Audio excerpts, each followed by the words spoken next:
महापरमहंसाय स्वादित चरण कमल चिन्ह मकरंदाय भक्तजन मानस निवासाय श्री रामचंद्राय नमः।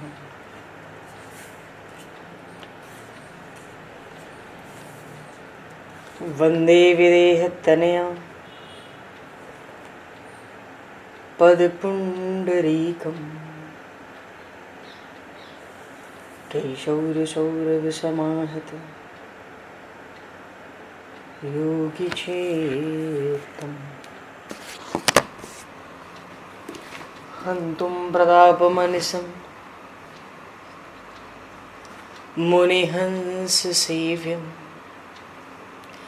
सन्मानशालिपरिपीत परागपुञ्जम्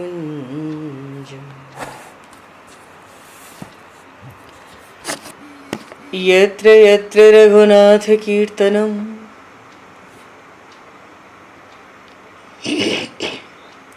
तत्र तत्र कृतमस्तकाञ्जलिं बाष्पवारि परिपूर्णलोचनं मारुतं नमत राक्षसान्तकं कुन्द इंदुसमदेह उमारमण करुणायन जाहि दीन परनेह करहु कृपा मर्दन मयन।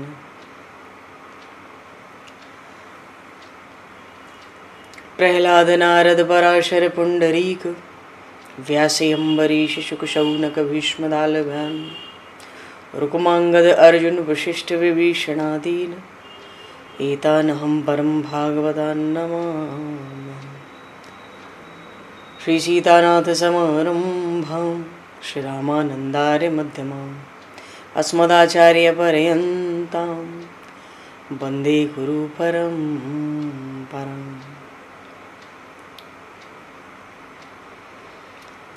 वर्णानामर्थ संज्ञानां रसानां छन्दसामपि मंगलानां च कर्तारो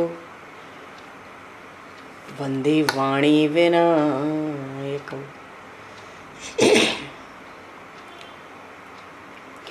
नान्यास्पृहा रघुपते हृदये स्मदीये सत्यं वदामि च भवान् किलान्तरात्मा भक्तिं प्रयक्ष रघुपुङ्गवनर्वरां मे कामादिदोषरहितं कुरु मानसं च।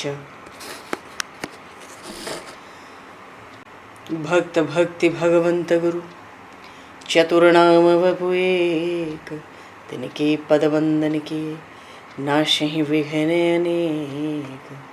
बंधु तुलसी के चरण जिनकी न्यो जग काज कल समुद्र घोरत लगो प्रगट्यो सप्त जहान।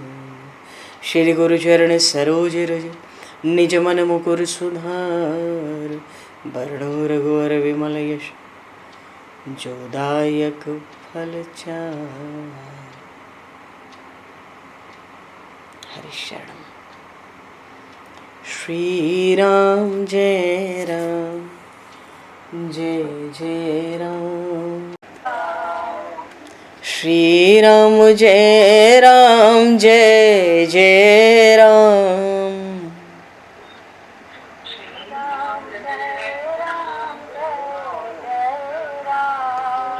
श्री राम जय राम जय जय राम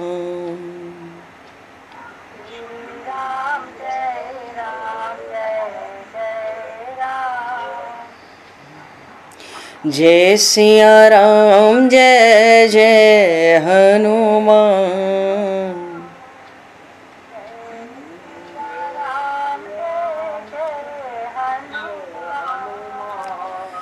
श्री गुरु रामानंद भगवान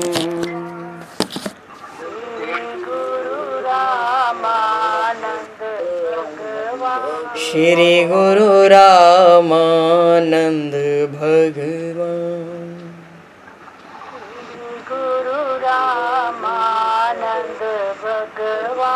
श्री राम जय राम जय जय राम।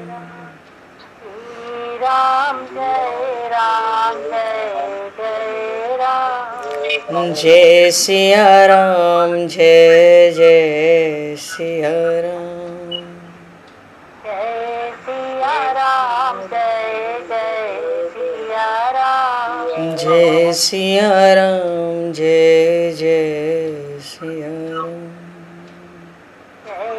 सिया राम जय जय सिया राम। बोली सियावर रामचंद्र भगवान की जय। संपूर्ण राम दरबार की जय। श्री अवध मिथिला धाम की जय। श्री बांके बिहारी लाल की जय। 84 कोस ब्रजमंडल धाम की जय। श्री रामचरितमानस जी महाराज की जय। श्रीमन्नाम महाराज की जय। श्री पंडरीनाथ भगवान की जय। कली पावन अवतार गोस्वामी तुलसीदास जी महाराज की जय।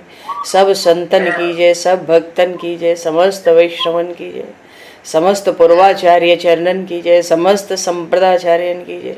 श्री सद्गुरुदेव भगवान की जय। गंगा मैया की जय, जमुना मैया की जय, सरजू मैया की जय, गौ माता की जय, तुलसी माता की जय, पृथ्वी माता की जय, एकाशी महारानी की जय। जय जय श्री सीताराम, जय जय श्री राधेश्याम। नमः पार्वती पते हर हर महादेव। हरिशरणम। अनंत कोटि ब्रह्मांड नायक सर्वेश्वर पूर्ण परात्पर ब्रह्म असंख्य कल्याण गुणगण निलय भक्तवांशा कल्पतरु शरणागत वत्सल भक्त वत्सल दीनबंधु दया सिंधु श्री कौशल्य आनंद वर्धन श्री दशरथ नंदन श्री जानकी कंठभूषण भगवान श्री सीताराम जी महाराज की असीम कृपा करुणा से श्री हनुमान जी महाराज की परम पावन भावमयी सन्निधि में महापुरुषों की भावमयी उपस्थिति में एवं आप सभी श्रद्धालु भक्त वैष्णवों की मंगल सन्निधि में मानव जीवन का सर्वोत्कृष्ट फल भगवत गुणगान भगवत कथा का आनंद हम सभी श्री राम कथा के माध्यम से प्राप्त करने जा रहे हैं। सर्वप्रथम आप सभी भक्त जनों के श्री चरणों में भगवत भाव से सादर वंदन सादर नमन। आप सभी को यथा योग्य जय सिया राम, जय जय श्री राधे हरि श्याम, जय श्री राम।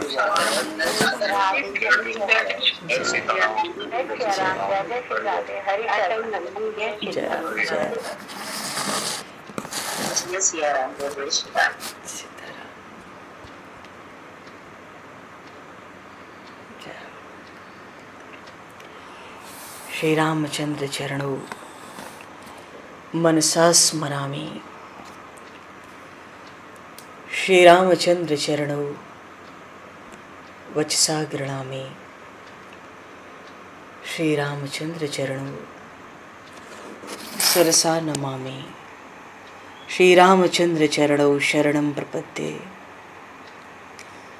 माता रामो मत्पता रामचंद्रः, स्वामी रामो मत्सखा रामचंद्रः, सर्वस्वं मे रामचंद्रो दयालुर्, नान्यं जाने नैव जाने न जाने। मंगलम कौशलेन्द्रस्य महनीय गुणालये, चक्रवर्ती तनुजाय सार्वभौमाय मंगलम। रामं रामानुजं सीतां भरतं भरतानुजं, सुग्रीवं वायुसूनं च प्रणमामि पुनः पुनः। नमोस्तु रामाय सलक्ष्मणाय दिव्यै च तस्मै जनकात्मजाय। पूर्व प्रसंग में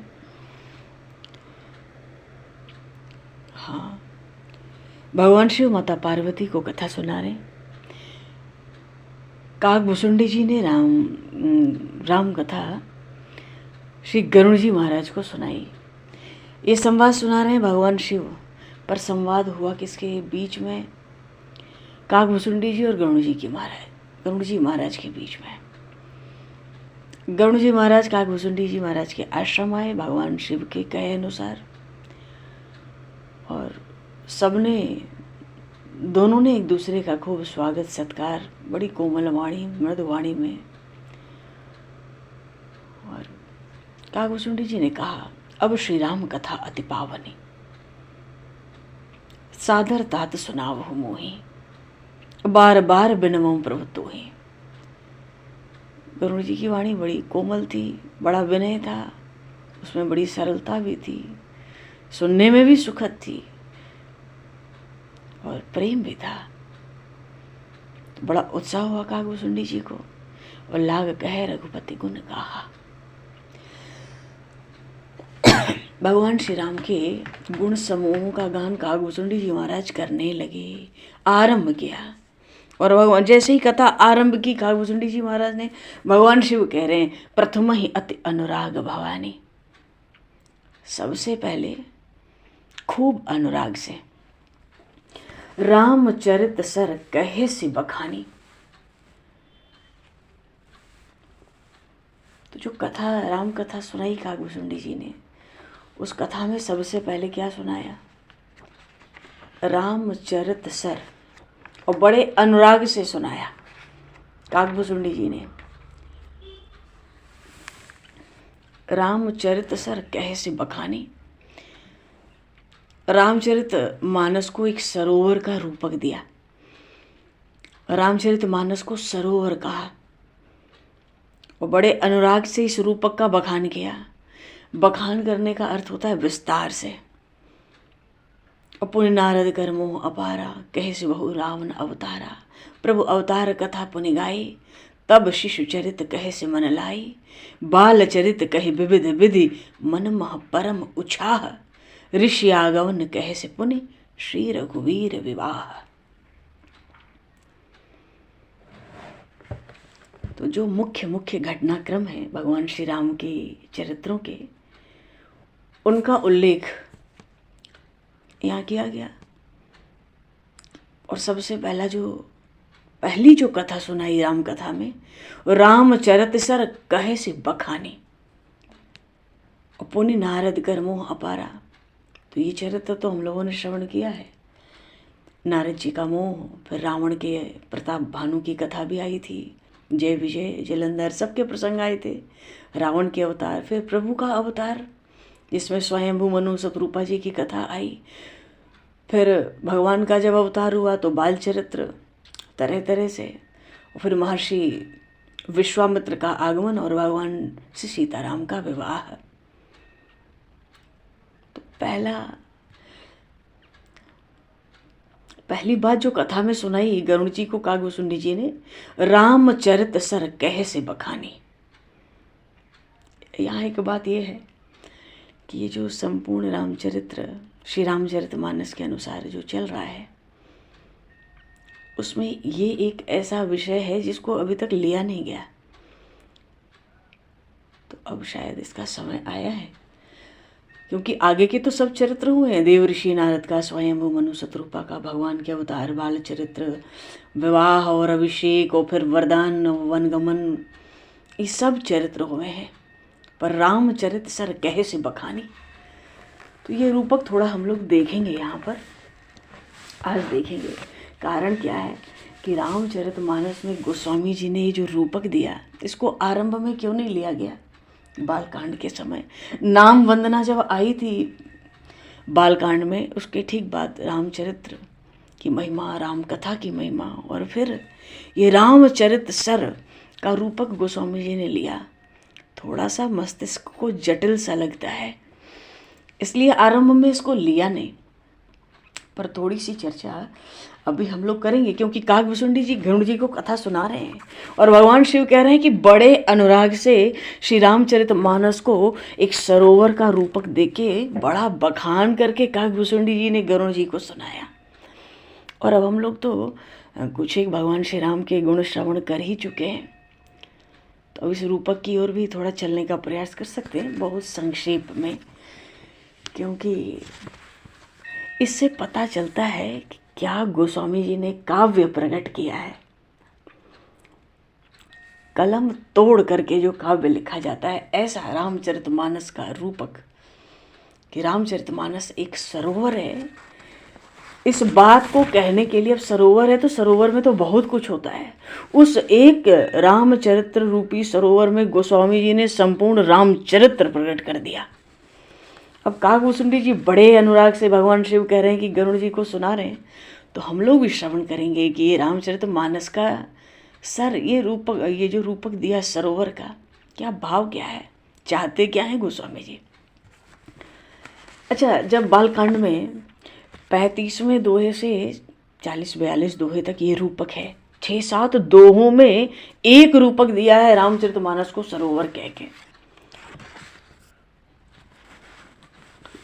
उसमें गोस्वामी जी जब इस रूपक को आरंभ करते हैं तो कहते हैं शंभ प्रसाद सुमत ही उलसी और रामचरितमानस कवि तुलसी। प्रसंग तो ये आरंभ में ही था। गोस्वामी जी का भाव है कि भगवान शिव की ऐसी कृपा हुई कि मेरी बुद्धि प्रकाशित हो गई। सुमत ही हुलसी शंभु प्रसाद, तो भगवान शिव की कृपा से जब मेरी बुद्धि प्रकाशित हुई भीतर, तो रामचरित मानस कवि तुलसी।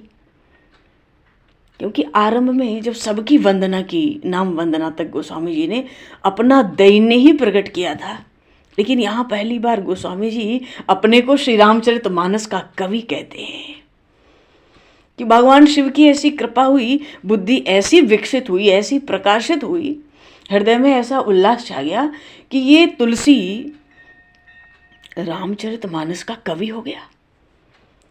और कवि हुआ तो भाई क्या करोगे अब आप, करई मनोहर अति अनुहारी, करई मनोहर मति अनुहारी, सुजन सुचित सुनिलेह सुधारी। अब गोस्वामी जी कहते, पहले एक चौपाई में गोस्वामी जी ने कहा था, कवित विवेक एक नहीं मोरे, सत्य कहूँ लिख कागज कोरे। मानो कोरे कागज पर लिख के कह सकता हूँ, मेरे पास कविता का, रचना का एक भी विवेक नहीं है। अब न जाने ये रामचरित्र कैसे होगा पूरा, पर यहाँ पर गोस्वामी जी ने पहली बार इस रूपक के पहले कहा कि रामचरित मानस कवि तुलसी।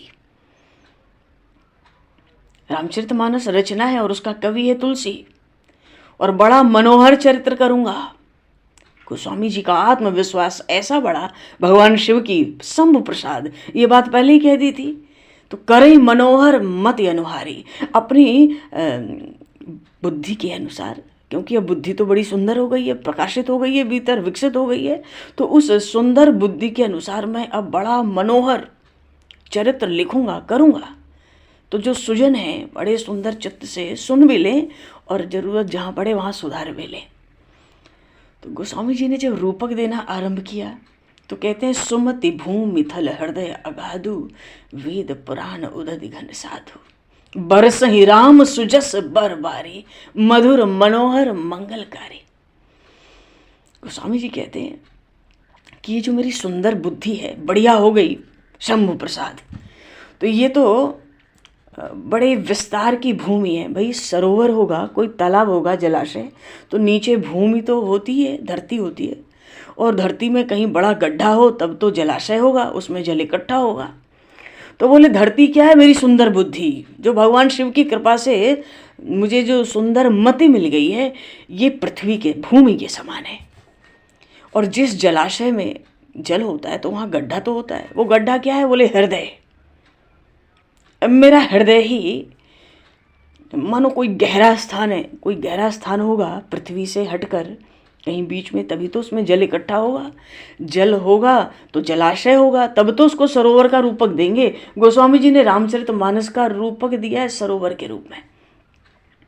तो भाई ठीक है, तुम्हारा हृदय गहरा स्थान है जल भरने के लिए, और तुम्हारी सुंदर बुद्धि भूमि है, तो जल भी तो चाहिए ना उस गहरे स्थान में, गड्ढे में, तब तो जलाशय कहलाएगा, सरोवर कहलाएगा।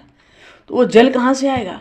तो कहते हैं कि जो वेद पुराण शास्त्र सब है ना, ये समंदर है।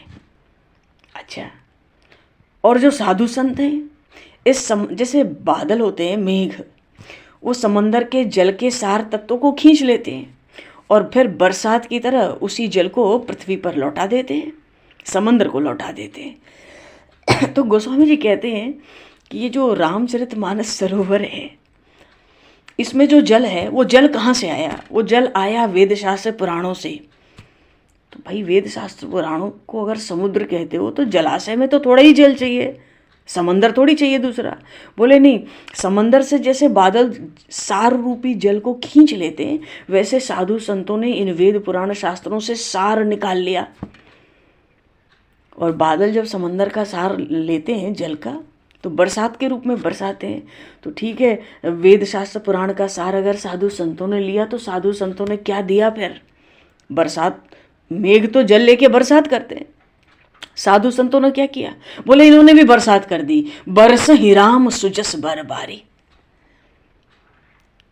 वेद शास्त्र पुराणों का सार लेकर साधु संतों ने उस सार की बरसात कर दी। तो बरसात में तो जल आता है, तो साधु संतों की बरसात में जल क्या आया? बरस ही राम सुजस बरबारी। राम जी का यश, जो बरसात हुई साधु संतों से, वेद शास्त्र पुराणों से सार तत्व लेके, वो कहते हैं वो राम जी का सुंदर यश था। वो यश कैसा है? वो जल कैसा है? सरोवर का जो जल है वो भगवान का यश, उनकी कीर्ति, उनके गुणों का समूह कहा गया। वो जल कैसा है? बोले बड़ा मधुर है, मधुर मनोहर मंगलकारी।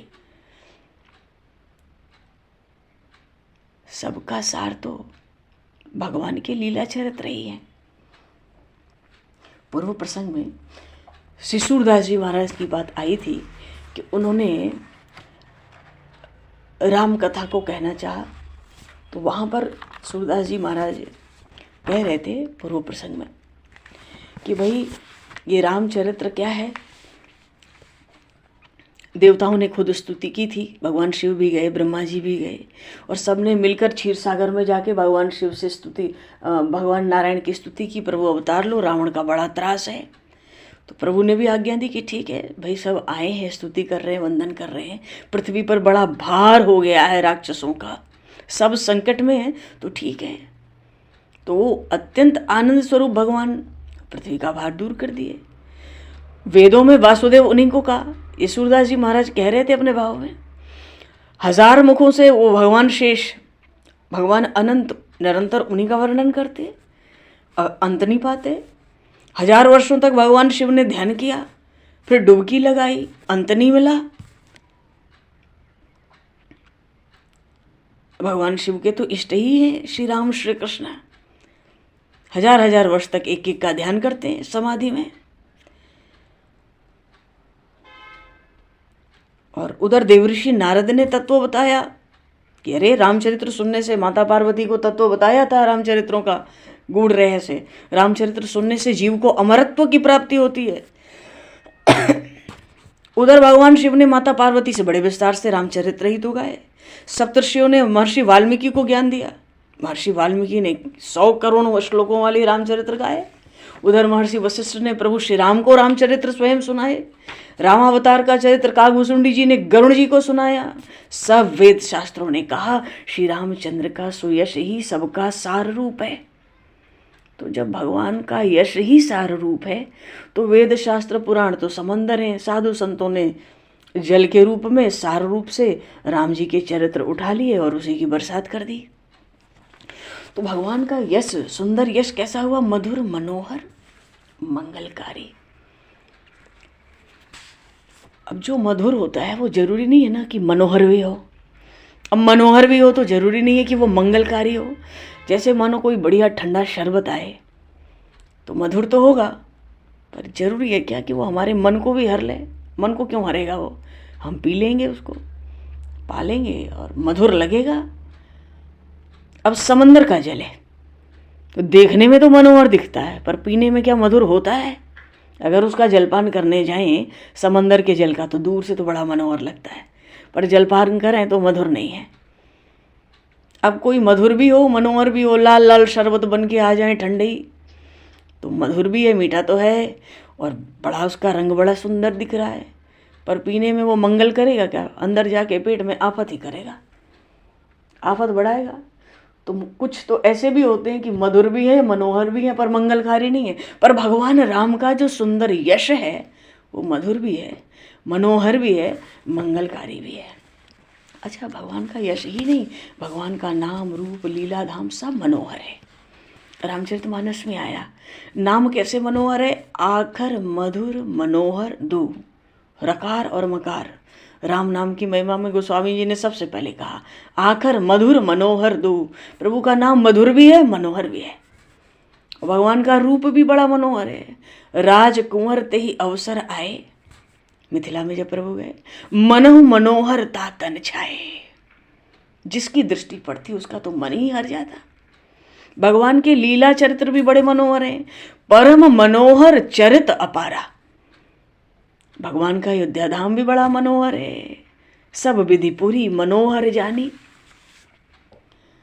कहने का भाव है कि भगवान का जो सुंदर यश है, मधुर मनोहर मंगलकारी। मंगल है ना, भगवान का नाम भी मंगलमय है। भाव को भाव अनख आलस हूँ, नाम जपत मंगल दिशि दस हूँ। नाम ने तो मंगल कर दिया। भगवान का रूप भी बड़ा मंगल है, मंगलमय है। मंगल भवन अमंगल हारी, द्रव सुधा शरद अचिर बिहारी। रूप भी मंगलमय है, मंगल के भवन ही है। भगवान की लीलाएं भी बड़ी मंगलमय है। मंगल करनि कलिमल हरनि, तुलसी कथा रघुनाथ की। भगवान का धाम भी बड़ा मनोहर है, बड़ा मंगल है। सब विधि पूरी मनोहर जानी, सकल सिद्धि प्रद मंगल खानी। ऐसे ही सब कुछ भगवान का नाम, रूप, लीला, धाम मधुर भी है, मंगल भी है और मनोहर भी है। तो गोस्वामी जी कहते हैं कि ऐसे मधुर मनोहर मंगलकारी भगवान के चरित्रों को जो बखान कर करके विस्तार से गाएगा, लीला सगुन जो कहीं बखानी। जो भगवान के चरित्रों का बखान करेगा, मनो विस्तार से कहेगा, सुनेगा, क्या आनंद होगा महाराज। गोस्वामी जी कह रहे हैं, सोई स्वच्छता करहि मल हानि। भाई सरोवर है तो उसकी स्वच्छता बनी रहनी चाहिए ना। ऐसे ही भगवान श्री राम के जो चरित्र हैं उनकी भी स्वच्छता, पवित्रता बनी ही रहे। इसलिए उसका गुणगान, भगवान के सगुण चरित्रों का गुणगान करने वाले भी, जो गुणगान करने वाले हैं वही इसको स्वच्छ कर रहे हैं, इस सरोवर को। जो कहीं लीला सगुण जो कहीं बखानी, सोई स्वच्छता करे मलहानी। तो जितनी कथाएं होती हैं उतना यश, उतने चरित्र भगवान के चमकते चले जाते हैं। और जो प्रेम भक्ति है, प्रेम भगति जो वर्णि न जाए, अनर्वचनीय है। तो अगर जल है सरोवर में तो वो जल में कुछ मिठास तो होगी, कुछ शीतलता तो होगी। शीतलता क्या होती है? जैसे जल पिया तरावट आ गई। मधुरता क्या है कि जल में मिठास भी हो। तो उस रामचरित्र का सुंदर प्रभु के सुयश का जो जल है उसकी मधुरता और शीतलता क्या है? बोले प्रेम भक्ति, प्रेमा भक्ति, बड़ी सुंदर प्रेमा भक्ति। और भगवान श्री राम के भक्तों का तो वो जो जल है वो जीवन ही है। जैसे जल न मिले तो धान नहीं हो सकता, धान की फसल नहीं हो सकती, चावल की फसल नहीं होगी। जल से ही होती है, जल में ही होती है। पहले भी जल चाहिए, बीच में भी जल चाहिए, पीछे भी जल चाहिए। तो जितने सत्कर्म हैं, जितने पुण्य कर्म हैं, उन सब कर्मों के लिए भगवान का जो चरित्र रूपी जो जल है ना, जिनको साधु संतों ने सार लेके वेद शास्त्र पुराणों से बरसाया है, प्रभु के राम भक्तों के तो जीवन का धन ही है। अरे ऐसा विचित्र रूपक निकाला है गोस्वामी जी ने। और जब पृथ्वी पहले ही कहा था सुंदर बुद्धि को, तो जब वो जल गिरेगा पृथ्वी पर तो कान के मार्ग से ही तो हृदय में आके भरेगा। जब कथा सुनते हैं तो पहले बुद्धि में आती है, फिर कान से होते होते हृदय में भरती है। बड़ी सुखद लगती है, बड़ी रुचिकर लगती है।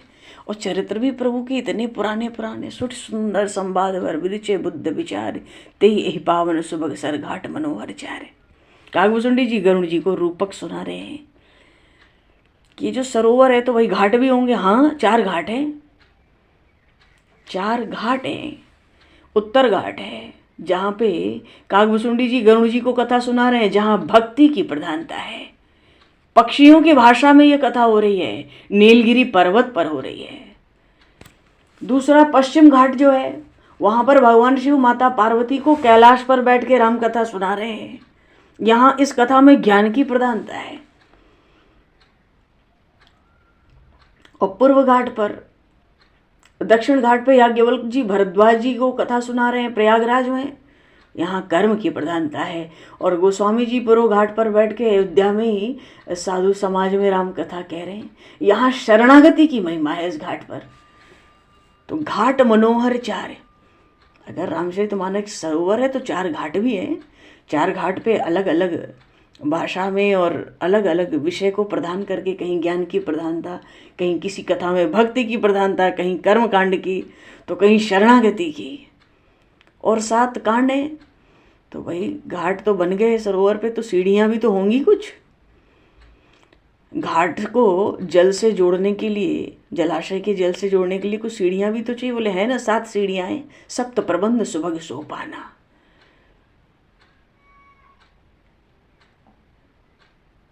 और इसका जल रघुपति महिमा अगुण अबाधा एक रस, अगाध जल जो है वही भगवान का गुणगान है। तब तो अमृतमय जल होना चाहिए। हाँ, इस जल को, ये जो जल है ये प्रभु श्री राम का चरित्र है। अगर तुम इसको अमृतमय कहना चाहते हो तो राम सी ये जस सलिल सुधा सम, फिर भगवान से सीताराम का यश एक साथ गाओ, जुगल सरकार का यश एक साथ गाओ, तो यही जल अमृत रूपी जल कहलाएगा। फिर तो बहुत से कमल होते हैं, बहुत से भंवरे होते हैं, अरे इतने छंद सोरठा दोहा सब भरे हैं, ये क्या कमल से कम है?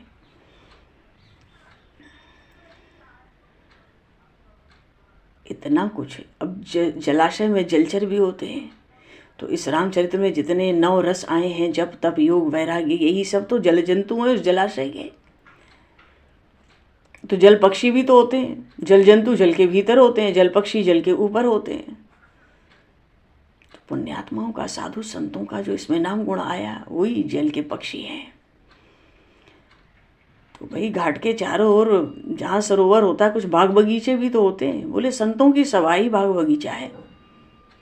बाग बगीचे में कोई ऋतु है? बोले बसंत ऋतु है ना, श्रद्धा की तरह सब श्रद्धा से बैठे हैं। इतना रूपक दिया कि लता पता वृक्ष फल पत्र पुष्प एक एक का रूपक दिया, और बड़ा विस्तार से रूपक दिया है गोस्वामी जी ने। और उस रूपक में सारा सब रामचरित्र रख दिया है उठा के। अच्छा, ये भी कहा और उसमें, अच्छा जल में तो कुछ सम्मुख भी होते हैं ना, घोंघे मेढक, ये भी तो रहते हैं। तो ये कैसे हैं? ये तो ऐसे हैं जो संसार में विषयी लोग हैं, जिनको संसार का प्रपंच सुनने में अच्छा लगता है, तो ये उस जल में सुख नहीं पाते। जो ऐसे विषयी लोग हैं वो इस रामचरितमानस रूपी सरोवर के पास नहीं जाते। क्यों? क्योंकि उनको तो संसार के प्रपंच की बातें अच्छी लगती हैं, कथा अच्छी लगती है। तो भगवान राम के चरित्र कैसे सुने? तेहि कारण आवत ही हारे, वो आते ही नहीं है, आने से पहले हार जाते हैं रामचरित्र की ओर आने से पहले। इसलिए गोस्वामी जी ने कहा, जो कोई रामचरित्र के पास आना चाहे और इस जल में स्नान करना चाहे तो आवत यही सर अति कठिनाई, और राम कृपा बिनु आई न जाई। कोई सोचे कि भैया अमृत के समान जल है, चलो हम भी एक डुबकी लगावें, थोड़ा जलपान करें, हमें हम भी अमरत्व को प्राप्त कर लें। गोस्वामी जी कहते नहीं नहीं, राम कृपा बिनु आई न जाई। जब तक प्रभु की कृपा नहीं होगी और तुम रामचरितमानस के पास नहीं आ सकते। आने में भी बड़ी कठिनाई है। कठिनाई क्या है? कथा में क्या कठिनाई है? कुसंग, कुपंथ। तो जो कुसंग है उनकी बातें भी बड़ी भयानक होती है ना। और फिर गृह कारज नाना जंजाला, घर में इतना प्रपंच व्यस्तता है कि वो भी तो नहीं पहुंचने देते कि शांति से कोई कथा सुने। और फिर कोई पहुंचे भी तो रास्ते में 4 लोग ऐसे मिल जाएंगे, कथा सुनने जाएंगे, कि कुतर्क करेंगे। तो जिनके पास न तो श्रद्धा का बल है, न संतों का संग है, सत्संग है, उनके लिए गोस्वामी जी कहते हैं, तिन कह मानस अगम अति जिन्हि न प्रिय रघुनाथ। जिनको प्रभु श्री राम प्यारे नहीं, उनके लिए रामचरितमानस का सरोवर बड़ा दुर्गम है। वो कहाँ आकर स्नान करेंगे।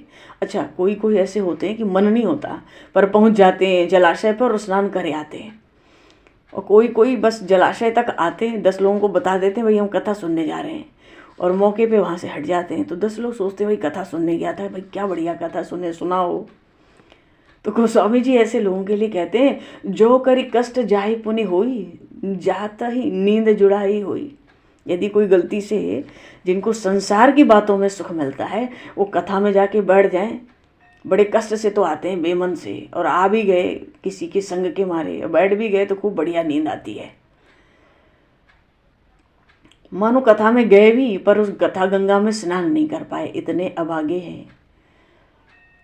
और जब लौट के आते हैं कथा सुन के तो बड़े अभिमान से आते हैं। फिर उनसे कोई पूछता है तुमने कैसी कथा सुनी, क्या कथा सुनी, सुनाओ।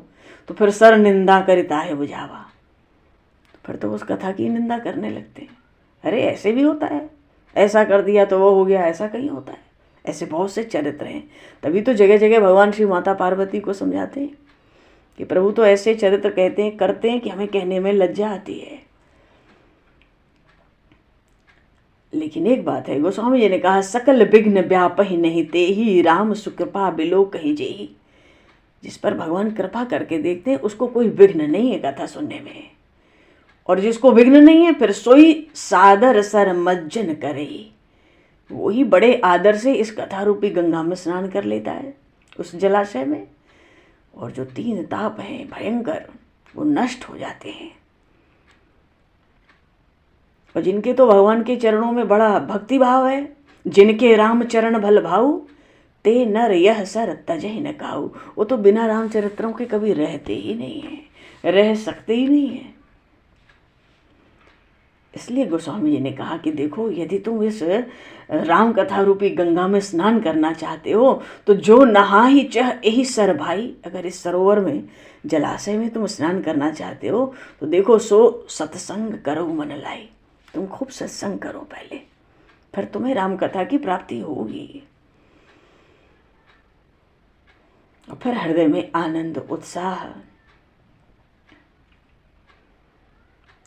और ये जो जलाशय है ना, बरसात का दिन आता है तो बाढ़ आती है, जलाशय, बड़े बड़े जलाशयों के जल भी जाकर नदियों में मिल जाते हैं। तो ये रामचरितमानस का जो सरोवर जलाशय कहा गया, पहले तो सरोवर ही कहा गया, बोले जब हृदय में आनंद भरने लगा राम कथा सुन सुन के, तो ये जलाशय बढ़कर कहाँ पहुँचा, सरजू नाम सुमंगल मूला, लोक वेद मद मंजल कूला। जाके वो वशिष्ठ नंदिनी है सरजू जी, मान सरोवर से प्रकट हुई है। बोले बस ये तो सरजू में जाके मिल जाता है, नदी पुनीत सुमानस नंदिनी।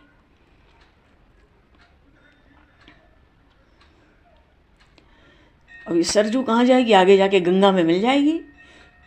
देखो ऐसे ही तो हिमालय से चल रही हैं ये नदियाँ, महान नदियाँ हैं, देव नदियाँ हैं। राम भगत सुर सरत ही जाई, आगे जाके ये सरजू राम भक्ति रूपी गंगा जी में मिल जाती है। अरे भाई ऐसा ऐसा रूपक है।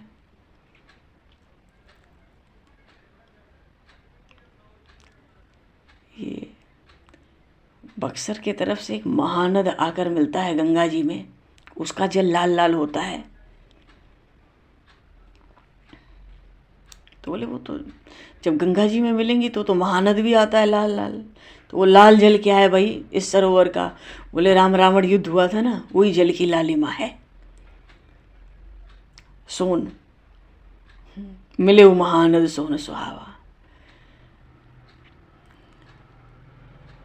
तो ये गंगा, पहले तो ये सरोवर था, फिर ये सरजू जी से मिला, फिर हृदय के उत्साह के मारे मानो जैसे बाढ़ आ जाए ऐसे समय में, और फिर सरजू जी गंगा जी में मिली, और फिर गंगा जी तो सीधे समंदर में जाती हैं।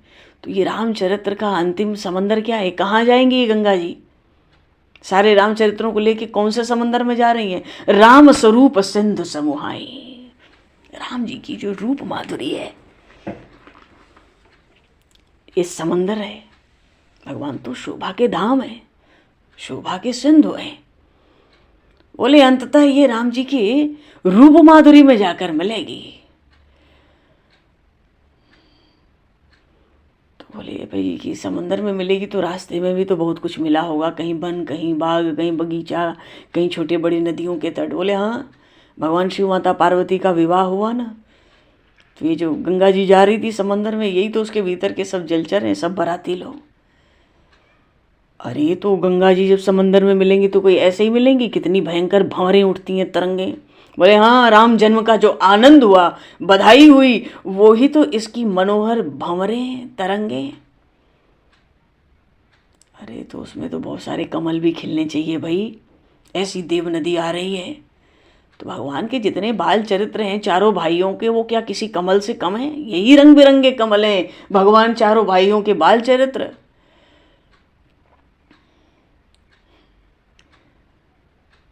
तो ये जो नदी जा रही है समंदर में मिलने राम रूप में, जो राम भक्ति राम रूप में मिलने जा रही है, इसकी शोभा क्या है? इस पूरी नदी का सौंदर्य क्या है? समंदर से मिलने से पहले बोले सी स्वयंवर कथा सुहाई, श्री जानकी स्वयंवर ही इसकी शोभा है। बड़ा भयंकर धार भी तो उठती है भयानक नदियों में। आए थे ना भृगुनाथ परशुराम जी, उनका क्रोध ही भयंकर धार है, डर जाए कोई भी देख के। बाढ़ भी तो आ जाती है समंदर में मिलके। क्यों? सानुज राम विवाह उछाऊ, चारों भाइयों का जो ब्याह हुआ वो किसी बाढ़ से कम है क्या? तो बोले इसमें स्नान कौन करेगा? बोले वो पुण्यात्मा लोग इसमें स्नान करेंगे जो भगवान श्री राम के चरित्र को कहने सुनने में जिनको पुलकावली छा जाती है, बड़ा आनंद हो जाता है। जाके मिलेंगी गंगा सागर में तो कितना तो समाज भी इकट्ठा हो जाता है वहाँ पे स्नान के लिए। तो राम जी का तिलक हुआ, राम तिलक हित मंगल साजा। उस समय भी तो बड़ी भीड़ हुई थी अयोध्या में। अरे कहीं कहीं तट पे काई भी तो लग जाती है, फिसलने का डर होता है। बोले वो जो कैकेयी की कुबुद्धि आ गई थी बीच में, वही काई है बस, जिसके कारण बड़ी विपत्ति आ पड़ी थी। अरे भाई काई में फिसल गए तो फिसल ही जाएंगे कि उत्पात से बचाने का भी कोई उपाय है? बोले भरत जी का चरित्र हर उत्पात से बचाने का उपाय है। समन अमित उत्पात सब भरत चरित्र जप जाग। बोले भरत जी का चरित्र, उसको कहने सुनने से सब उत्पात से रक्षा हो जाती है।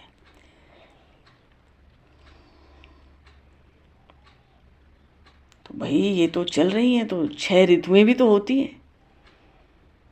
अरे गोस्वामी जी तो मानो कलम तोड़ के रख देंगे, ऐसा रूपक बनाया रामचरितमानस को एक सरोवर कहने के लिए। तो बोले सब कुछ है तो 6 ऋतुओं भी तो होती हैं, ऋतुओं के हिसाब से सब बदलता है। बोले हाँ, वो भगवान शिव माता पार्वती का जो शुरू में ही ब्याह हो गया बालकांड में, वो शिशिर ऋतु है। नहीं, भगवान शिव माता पार्वती का जो ब्याह हुआ, कुआर का महीना लो इधर अगर, तो हेमंत ऋतु है। तो शिशिर ऋतु क्या है? बोले भगवान के जन्म का उत्साह। शिशिर ऋतु कहते हैं जब कड़ाके की ठंड पड़ती है। शिशिर ऋतु तो भगवान का शिशिर सुखद प्रभु जन्म उछाहू। और बसंत क्या है फिर? इस सरोवर का बसंत क्या है?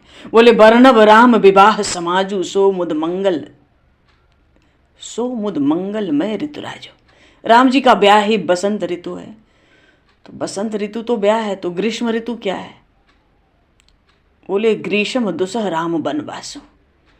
ये ग्रीष्म ऋतु तो कष्ट देती है, राम जी का वनगमन। और फिर ग्रीष्म ऋतु में तो बड़े लू के भी थपेड़े लगते हैं, गर्म हवाओं के। तो बोले भगवान राम ने वनगमन में जो मार्ग की यात्रा की, पंथ कथा खर आतप पवनो, वही कड़ी धूप लू लपट है जो भगवान खुले चरण चलते रहे मार्ग में। तो बोले फिर वर्षा ऋतु भी तो आनी चाहिए उसके बाद। बोले है ना, वर्षा घोर निशाचर रारी, राम रावण युद्ध ही बरसात है, वर्षा ऋतु है। वैसे भी गोस्वामी जी ने 28 नक्षत्र जो होते हैं एक ऋतु के, 28 नक्षत्र का रूपक दिया था लंका कांड में। तो कहते हैं वर्षा ऋतु तो वही है, राम रावण युद्ध। लेकिन वर्षा ऋतु भले ही युद्ध हो, जैसे धान के लिए बरसात बड़ी मंगलमय होती है, बड़ी सुखद होती है, भले वो वर्षा ऋतु हो जहाँ राम रावण युद्ध हुआ, पर देवताओं के लिए तो बड़ा मंगलमय हुआ, रावण मारा गया। जैसे बरसात में धान खूब फलते फूलते हैं, वैसे राम रावण युद्ध में वर्षा ऋतु में ये देवता लोग खूब फले फूले, क्योंकि रावण मारा गया अपने दल बल के साथ। तो शरद ऋतु, भाई शरद ऋतु क्यों छोड़ते हो? उसका आनंद क्या है? शरद ऋतु में तो आनंद होता है, बड़ा सुख होता है। राम राज सुख विनय बढ़ाए, जो राम राज्य हुआ, जो उसमें सुख हुआ, जो आनंद हुआ सबको, वही शरद ऋतु है। तो इस जल की शीतलता क्या है? भरत स्वभाव सुशीतलताई, सदा एक रस बरन न जाई। जल में ठंडक न हो तो हाथ मुंह धोने का भी तो मन नहीं करता। भरत जी का चरित्र, भरत जी का स्वभाव, उनके प्रेम की रीति ही इस जल की, इस रामचरित सुजस रूपी जल की शीतलता है। अच्छा, जल भी तो वही अच्छा लगता है ना जिसमें थोड़ा हल्कापन हो। जो जल पीने में हल्का होता है वो सुपाच्य होता है।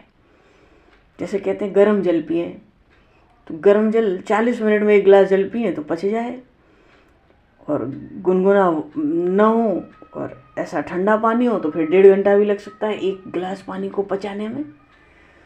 तो किसी ने गोस्वामी जी से कहा कि सब बात तो आपने, अरे बहुत से रूपक इसमें उन्होंने और जुड़ा है, हम लोगों ने मुख्य मुख्य। तो किसी ने कहा कि भाई जल में भारीपन नहीं होना चाहिए, हल्का जल बड़ा सुपाच्य होता है। तो तुम्हारे इस रामचरित सर में हल्कापन क्या है इस जल में?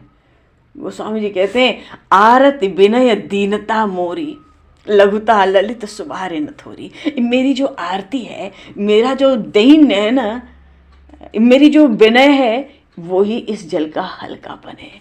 क्योंकि बिना विनय के, बिना दैन्य के तो रामचरित्र होगा ही नहीं। गोस्वामी जी ने अपने को भी उसमें मिला लिया। बोलिए श्री रामचरितमानस जी महाराज की।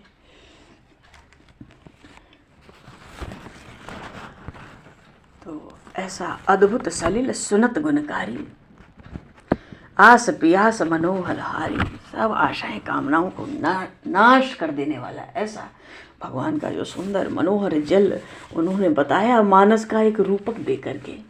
ये बालकांड में ही था, वहीं से हम लोगों ने स्मरण कर लिया इसको।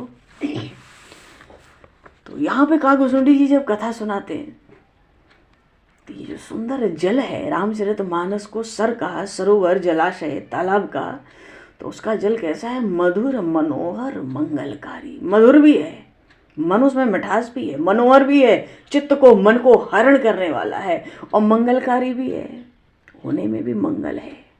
मंगल कहते ही उसको है जो भविष्य का, जो भविष्य होता है वो बढ़िया हो, वहाँ मंगल कहते हैं। किसी को मंगलमय का आशीर्वाद दिया जाए, माने आने वाला समय, आगे जो समय आ रहा है वो बढ़िया हो, वहाँ मंगल कहते हैं। तो भगवान के जो नाम रूप लीला चरित्र है तो बड़े मधुर, बड़े मनोहर, और इसमें डुबकी लगे तो फिर सब मंगल ही मंगल। तो भगवान शिव कहते हैं माता पार्वती से, हे देवी, श्री काकभूषुंडी गरुड़ जी को राम कथा सुनाते हैं, लागे कहे रघुपति गुण गाह, और प्रथम ही अति अनुराग भवानी, रामचरित सर कहे से बखानी। बड़ा बखान करके, बड़े विस्तार से, हम लोगों ने तो बहुत ही संक्षेप में रामचरित सर को सुना, पर गरुड़ जी, काकभूषुंडी जी ने गरुड़ जी से रामचरित सर कैसी बखानी, खूब तरह तरह से विस्तार कर करके, रूपक लगा लगा के, मानो पहले ही कथा सुनाने से पहले ही गरुड़ जी के हृदय को आनंदित कर दिया काकभूषुंडी जी ने। और फिर प्रसंग आगे चलाया, आगे कथा सुनाई। ये एक ऐसा प्रसंग था जिसको बालकांड में हम लोगों ने न कथन किया न श्रवण किया, था ही थोड़ा सा जटिल लगता है। एक बार चरित्र हो जाए तो थोड़ा और समझ आता है। चलो, और आगे काकभूषुंडी जी क्या कह रहे हैं? कथा कहाँ से आरंभ की? पुण्य नारद कर मोह अपारा, कह से बहुर रावण अवतारा। प्रभु अवतार कथा पुनि गाई, और तब से सुचरित कहे से मन लाई। सूरदास जी महाराज को जब राम जी का दर्शन नहीं हो रहा था, व्याकुल थे, आया था ना प्रसंग उस दिन, वो तो बस यही देखते कि कब दर्शन करें, कब दर्शन करें। रात हो जाती, सुबह से रात दर्शन का समय ही नहीं मिलता, क्योंकि तो राजा राम है, महाराजा धीराज राम है। कोई धीरे से दाएं बाएं थोड़ी इनको पकड़ सकता है, इनके पास पहुंच सकता है। 4 जगह खबर जाए तब तो पता चले महाराजा धीराज से कोई मिलना चाहता है। तो जब तक सूरदास जी महाराज का संजोग नहीं बन रहा था दर्शन करने का, उन सम्राट के दर्शन का, तो वो भी बोले कुछ नहीं, यहीं बैठो राजभवन के द्वार पर, हम भी बैठ के तब तक रामचरित्र गावें, संक्षेप में ही गावें, जब दर्शन हो जाए, अवसर मिल जाए तो फिर दर्शन कर लें।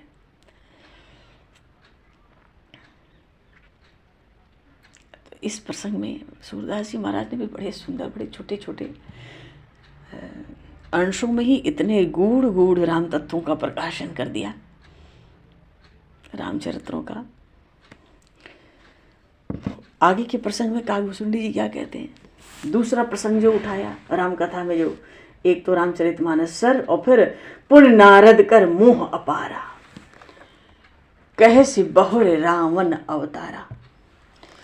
तो नारद जी को मोह हुआ था,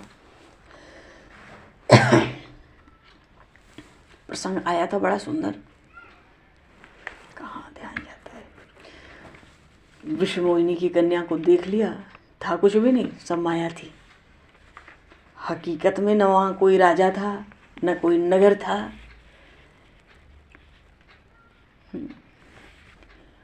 न उसकी कोई कन्या थी। पर अभिमान हो गया था देव ऋषि नारद को, कह रहे भगवान शिव ने तो काम को तो परास्त किया, क्रोध को परास्त नहीं किया। कामदेव को भस्म कर दिया था, भगवान शिव को क्रोध आता है, मुझ नारद को क्रोध भी नहीं आता। समाधि कोई भंग नहीं कर पाया, बड़े आनंदित थे देव ऋषि नारद। उसी प्रसंग में इनको मोह हुआ। भगवान शिव ने मना किया था ना इनको कि श्री हरि से मत कहना ये बात, तुमने काम क्रोध जीत लिया, जाके नारायण के पास ये मत कहना, क्योंकि तुम तो बीणा लेके जब भी पहुंच जाते हो प्रभु के गुणगन का गान करते हुए, तो कभी पहुंच भी जाओ तो कहना नहीं। और हाँ, अगर वो नारायण श्रीहरि तुमसे पूछें भी तब भी नहीं कहना। लेकिन देव ऋषि नारद को लगा कि ये तो शंकर जी हमें इसलिए कह रहे हैं क्योंकि शंकर जी ने तो केवल काम को जीता, क्रोध को नहीं जीता। मैंने तो काम क्रोध दोनों जीते, तो मैं क्यों ना कहूं।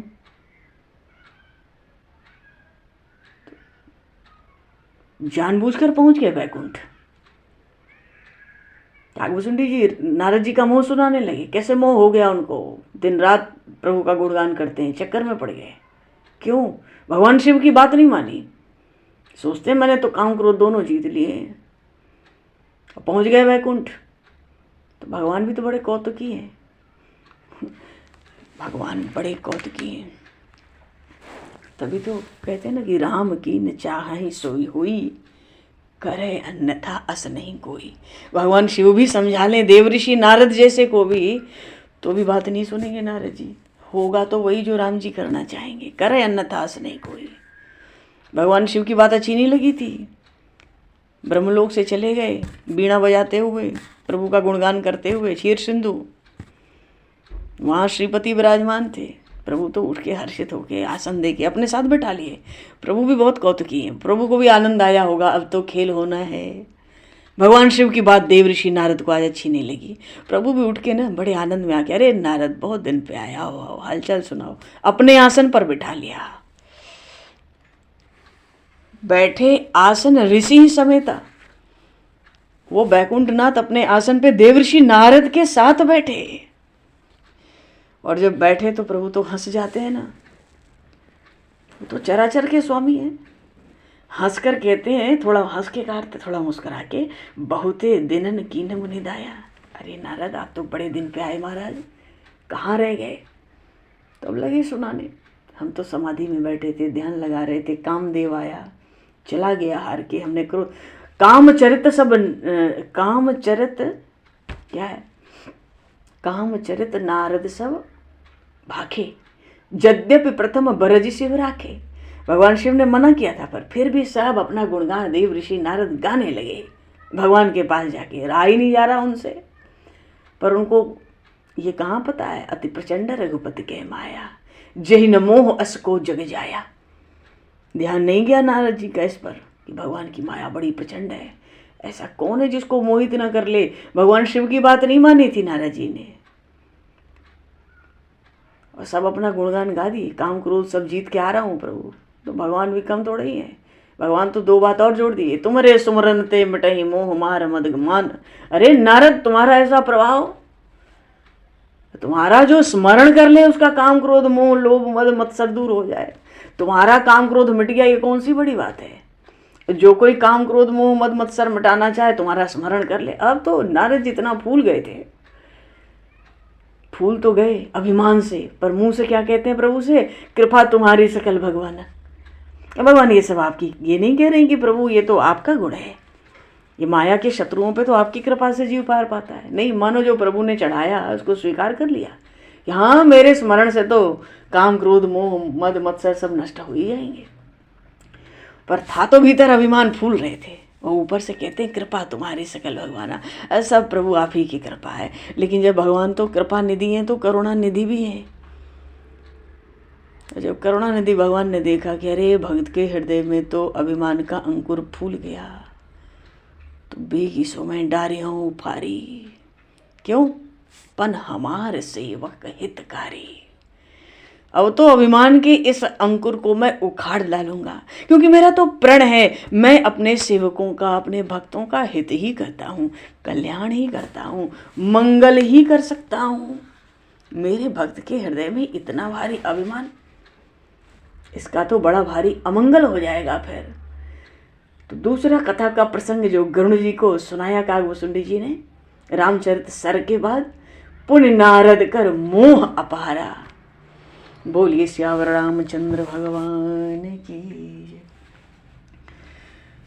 श्री भक्त वत्सल भगवान की जय, सब संतन की जय, सब भक्तन की जय, श्री सद्गुरुदेव भगवान की जय। भगवान अभी तो समय को दृष्टिगत करते हुए दो पल प्रभु का नाम बोलकर वाणी को विराम दिया जाए।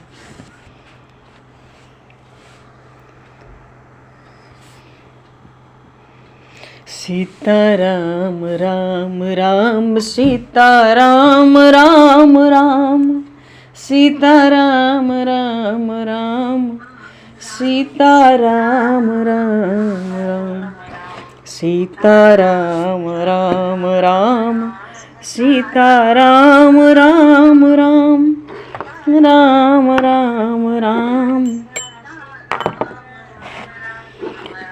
सीताराम राम राम सीता राम राम राम, सीताराम राम,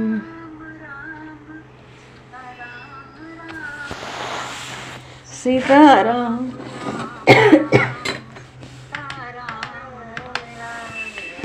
राजा राम राम राम, राजा राम राम राम, राजा राम राम राम, राजा राम राम राम,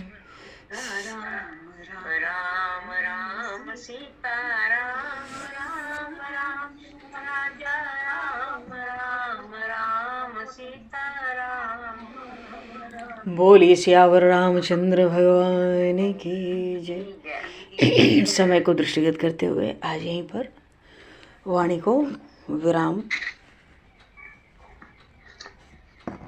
वाक्य पुष्पांजलि प्रभु के श्री चरणों में सादर समर्पित। आप सभी को भी यथा योग्य जय श्री राम, जय जय श्री राधे हरि शरणम, जय श्री, जय सीताराम भगवान, जय भगवान, जय भगवान,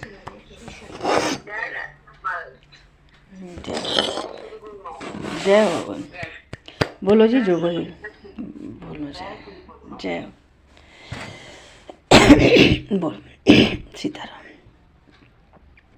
बोलो सियावर रामचंद्र भगवान की जय, जय श्री राम राजा सरकार की जय।